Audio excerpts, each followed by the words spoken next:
Support for Criminal comes from Truebill. From forgotten free trials to automatic renewals, your monthly subscription bill might be bigger than you think. Truebill is a new app that helps you identify and stop paying for subscriptions you don't need anymore or simply forgot about. Canceling subscriptions can be tedious, but Truebill makes it easy. Just link your accounts and cancel in one tap. Don't fall for subscription scams. Start canceling today at Truebill.com/criminal. Go to Truebill.com/criminal. It could save you thousands a year. Support for Criminal comes from Wealthfront. Wealthfront makes it easy to make investments that align with your interests. Whether you're passionate about socially responsible funds, technology, or cryptocurrency trusts, Wealthfront can help you direct your investment dollars exactly where you want them. To start building your wealth and get your first $5,000 managed for free for life, go to wealthfront.com/criminal. That's WEALTHFRONT.com/criminal to start building your wealth. Go to wealthfront.com/criminal to get started today. They're all different. Some, when you catch them, hey, they throw their hands up and you got them. But it is kind of, an eerie feeling when you're out here by yourself and you're dealing with 4 or 5 guys and, 3 or 4 of them's carrying machetes, because that's a common tool of the trade, the machetes. You got to be careful. I mean, it's not a game. You got to be on your P's and Q's, and, no situation's the same.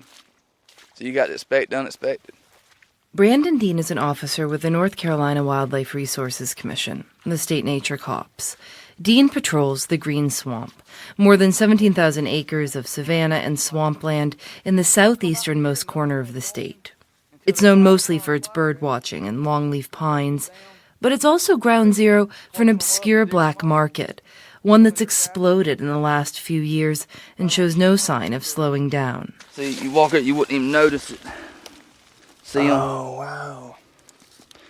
And that's what they would dig up right there and sell. They're so small, it's like a fingernail. Yeah, those are really small. Like I said, some of them you can get. That's because the Green Swamp is one of the only places in the world where you can find an especially rare plant, one that's disappearing by the thousands, the Venus Flytrap. Obviously, this place here has been hit pretty hard because you used to come out here and they'd be everywhere. And now we're scrounging to find a couple. You could get so many. Yes.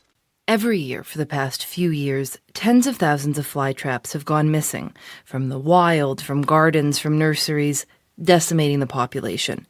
And really, nobody knows where they go.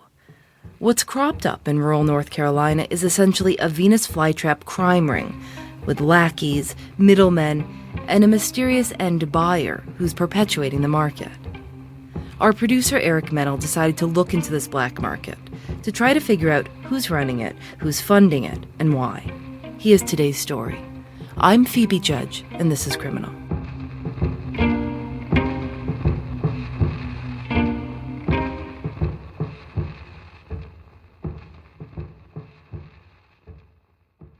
Could you just sort of describe, when you first walked in, what the scene looked like? Like a hurricane had hit. It was pots everywhere. Cindy Evans and Joe Wood run a nursery and craft business in Brunswick County, North Carolina, called Flytrap Farm. It's about 10 miles south of the Green Swamp. Flytrap Farm, as you might have guessed, specializes in the bulk sale of Venus flytraps.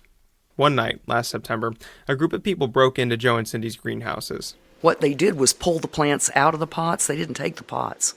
They just pulled the plants out, put them in our bags that they had come in here, broke in and, stolen our trash bags. And all the windows out back here, and they took them all out and laid them on the ground on pieces of cardboard so they wouldn't break. Cindy pulled out her iPhone and swiped through picture after picture of the scene. Footprints in the spilled soil, tire marks in the field behind the greenhouses. This is where they came in. This is where they broke out the back of that greenhouse there, all the way in the back. How many plants are we talking? What Audrey counted up was about $65,000 worth. About 18,000 plants in total, the vast majority of which were Venus flytraps. As far as anyone I've talked to can tell, it's the largest single theft of flytraps ever. It totally shot our whole fall and early spring shipping schedule. We're so behind right now. We're only behind, we're way in debt again too, because we borrowed money, try and get things caught back up. It set us back 15 years, just like when we started. Why would they do that? Because there's a black market for them. You tell people it grows here, and they're like, I thought it grew in the Amazon rainforest. Angie Carl works for the Nature Conservancy, the nonprofit that owns most of the Green Swamp. I say I'm a paid arsonist. She does controlled burns to keep the plant growth in check.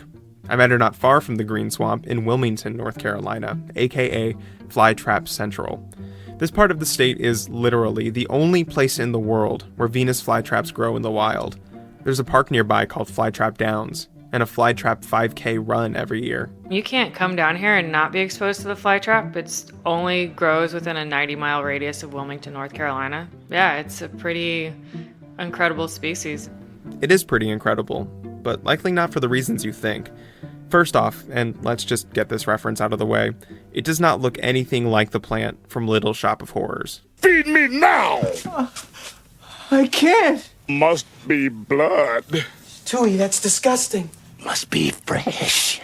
People think that they're huge plants that can eat people. And they can eat your mother-in-law if you've got a good blender. That's the only... Gotta mulch them good. Again, Cindy and Joe at Flytrap Farm. The biggest flytraps only get to be about 4 or 5 inches tall, but that doesn't make them any less impressive. The Venus Flytrap. This BBC One documentary is basically flytrap porn.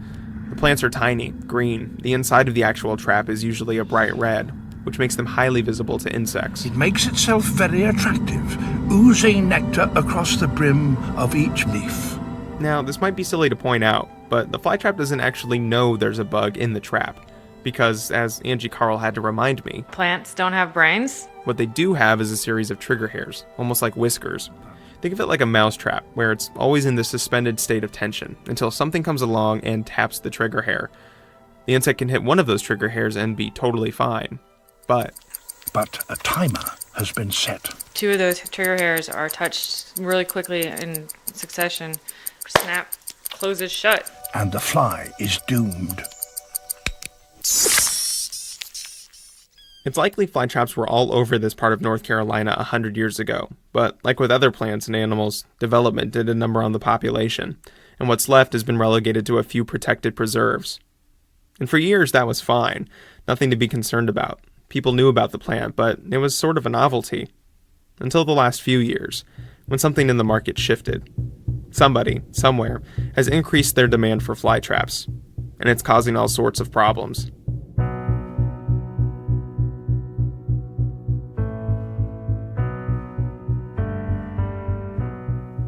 Joe and Cindy at Flytrap Farm aren't the only victims of flytrap burglary, not by a long shot. Just a few months before the break-in, somebody dug up and stole an estimated $20,000 worth of flytraps from a park in Wilmington. Joe and Cindy have all kinds of stories about thefts around town. A friend of ours, his wife died a couple years ago, and they did a memorial garden for her.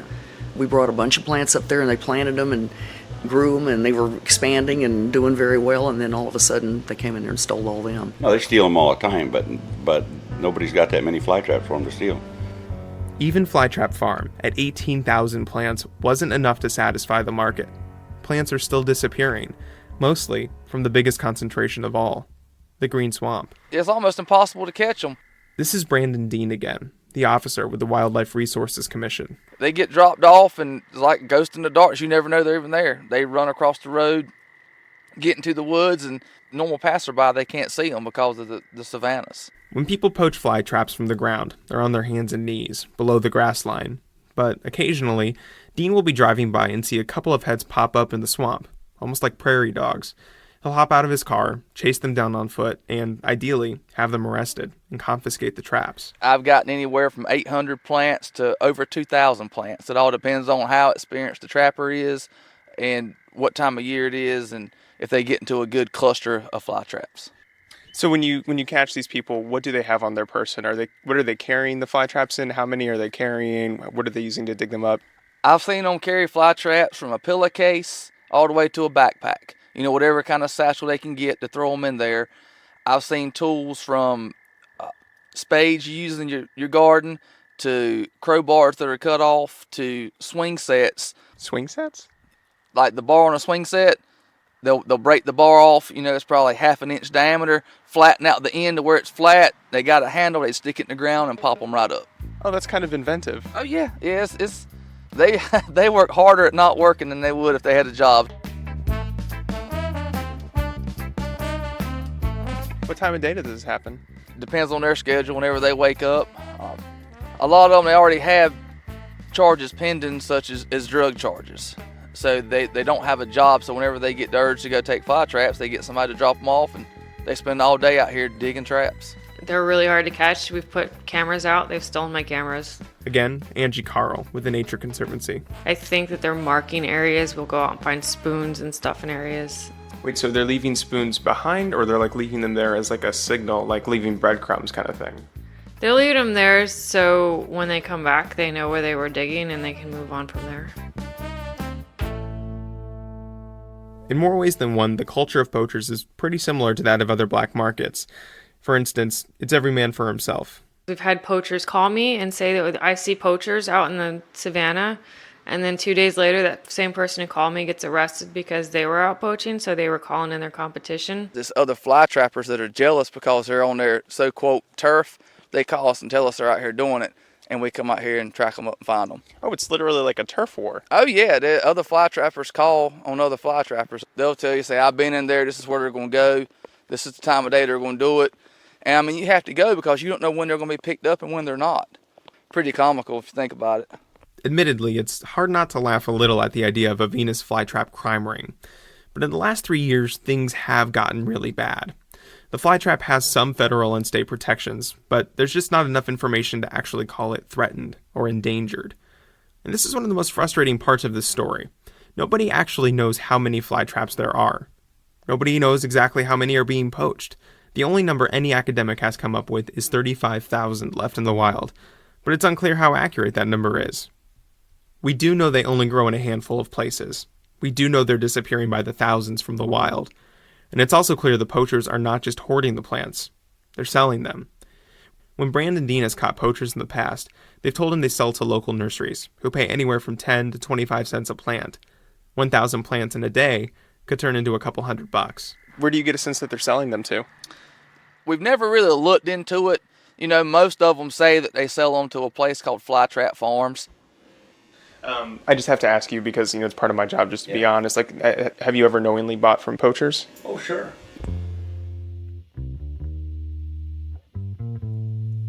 That was a little tough to hear, but Joe Wood admits he has bought from poachers in the past. On a couple of carnivorous plant message boards, people have accused Joe Wood and Flytrap Farm of buying poached plants for years. One person I talked to called the break-in at Joe's nursery, quote, karma.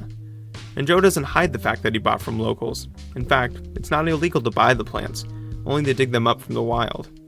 But Joe likes to make a distinction. They had licenses to buy. I mean, we always had licenses. What is considered poachers now, they used to all be considered farmers. Turns out, people have been digging up plants in Brunswick County for decades, but it was always sort of a controlled chaos. The state would give out licenses, and you could ask permission to pull from other people's property. Problem is, a flytrap from someone's backyard looks exactly like a flytrap from protected lands. There's no way to verify where it actually came from. So, when someone showed up at Flytrap Farm with a license and a backpack filled with 1,000 traps, Joe could buy them. But now Joe says he won't even do that. The state has gotten stricter, and if he got caught buying poached plants, he's afraid he'd get shut down.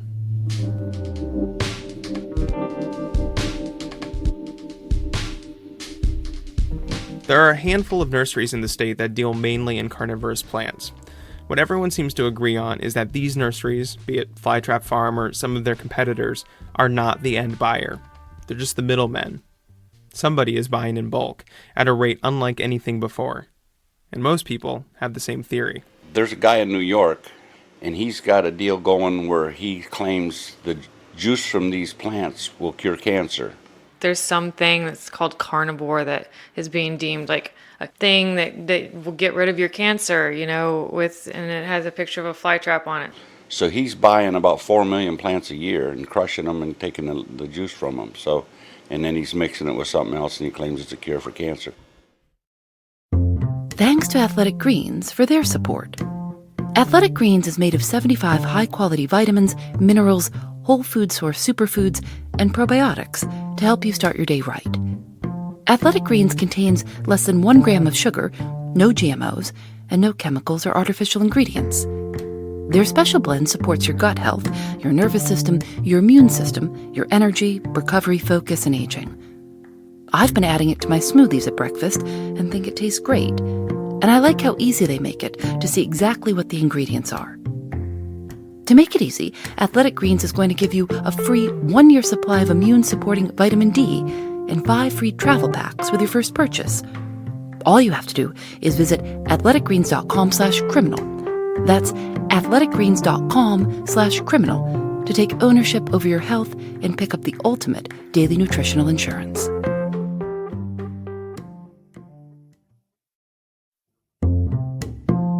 Thanks to Grove Collaborative for their support. Grove delivers eco-friendly home essentials, including household cleaning, personal care, baby, kid, and pet products. From laundry care to hand soaps, Grove has you covered with safe formulas and refillable packaging that never compromise on performance. Like Grove's concentrated cleaners and refillable glass bottles. They're friendlier to the planet and twice as effective as the leading natural brands. Grove is committed to starting a sustainable revolution with the products you place inside your home. Just go to grove.com/criminal today to get a free gift set worth up to $50 with your first order. Plus, shipping is fast and free. Get started right now at grove.com/criminal. grove.com/criminal.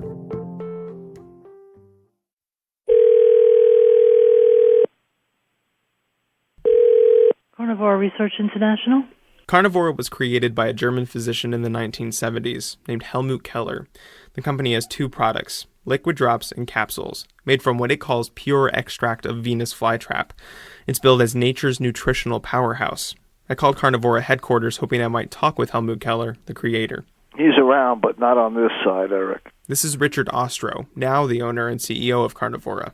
He's on the other side. He had passed away about 4 years ago. Oh, okay. I'm sorry to hear that. That's okay. Ostro got interested in the company well over a decade ago, when he says he saw firsthand what the product could do. The reason that I had met Dr. Keller originally is because my mother needed his services. She had smoked since she was 14, and you know what can happen there. And so she ended up with a disease that we're prohibited from mentioning in this country. He's talking about cancer. And we brought her over to an Irish clinic where he was at the time, and he was literally bringing her back to life.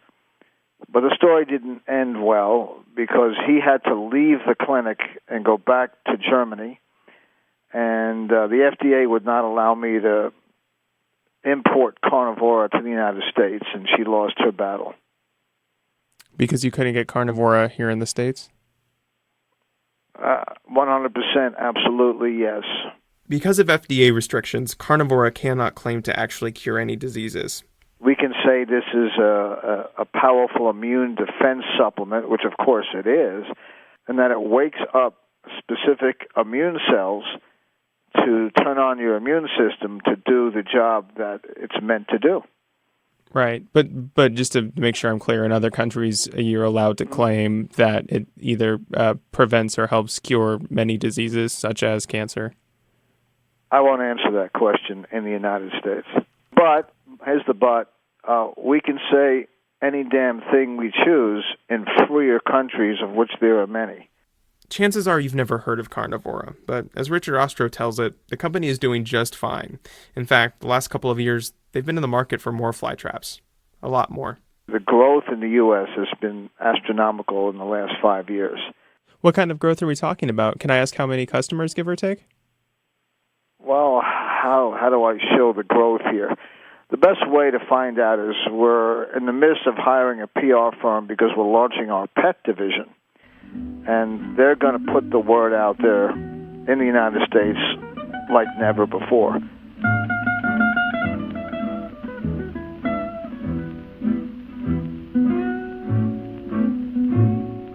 Do you import, or rather buy fly traps from North Carolina then? No, we don't touch North Carolina. They couldn't possibly supply us the amount of Venus flytraps that we would need. Ostro says Carnivora buys fly traps by the kilogram, not the plant. And they're not just buying wild-grown plants. They're also buying something called tissue culture. Tissue culture is essentially cloned fly traps. Giant labs, mainly in the Netherlands and China, have taken fly trap tissue and used it to make a massive number of genetically identical fly traps. Yes, even an indigenous American carnivorous plant is now made in China. Ostro says Carnivora is a mix of wild-grown and tissue-cultured fly traps. And he says the company hasn't gone near North Carolina traps in 8 or 9 years. The demand is higher than North Carolina can handle, he says. But he won't go any further. Can I ask maybe from what state or country you're able to help meet those demands? I can't get into that either. The reason I won't get into that is because I'm not tipping off anybody who can use it against us.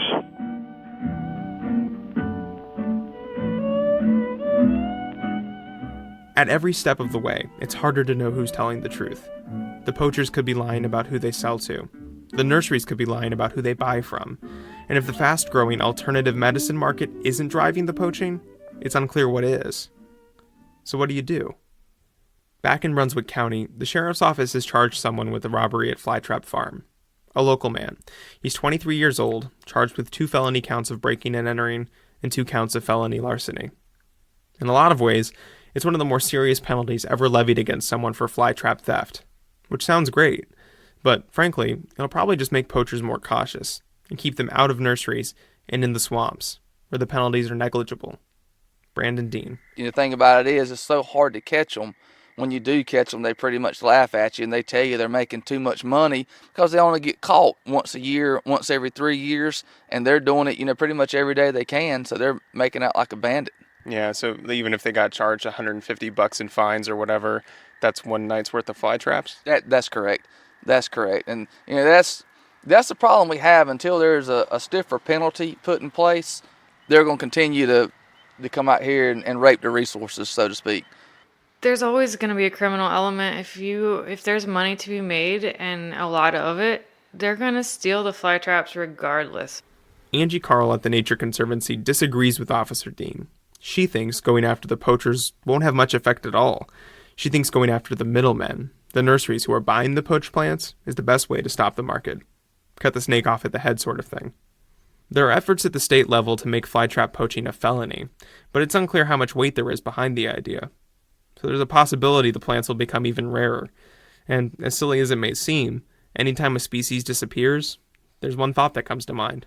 I mean, what if it is the cure for cancer, and we've now just decimated all of our populations? Even if that's overstating it, the other alternative is simply that we lose an important part of American biodiversity. The reality that if you want to see a Venus flytrap, a plant endemic to the American South, you'll have to buy a clone from a lab in China. So, for now, Angie Carl and the Nature Conservancy are doing the only thing they can think of. They're trying to learn more about the market. They need more details in order to pressure lawmakers to help protect the plant. And they're going the route of any other organization with limited resources. They've hired a summer intern to look into it. She started this month.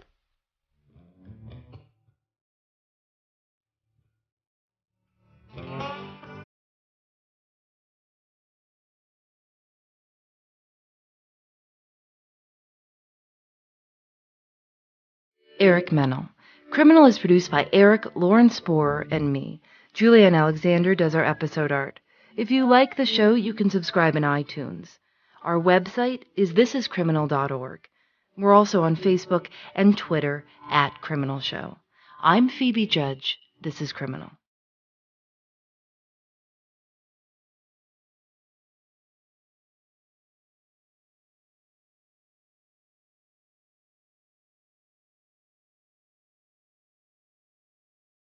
Thanks to Truebill for their support. It's likely you're still paying for a subscription you no longer use, and maybe you've thought about canceling it, but haven't gotten around to it yet. Let Truebill do the canceling for you and put that money back into your pockets. From forgotten subscriptions to the ones you just don't need anymore, Truebill is a new app that helps you catch and cancel them all with just one tap. Don't fall for subscription scams. Start canceling today at Truebill.com/criminal. Go to Truebill.com/criminal. It could save you thousands a year.